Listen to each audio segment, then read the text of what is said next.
Here we are back again. It's like Groundhog Day, isn't it?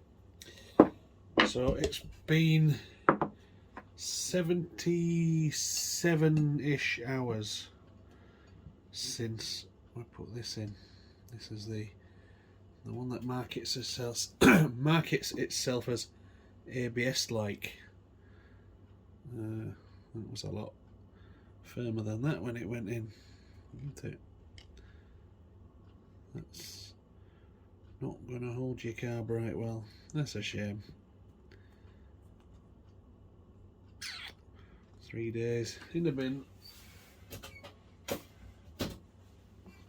And PETG has been in forever.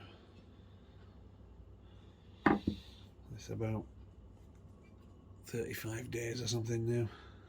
No real change there. But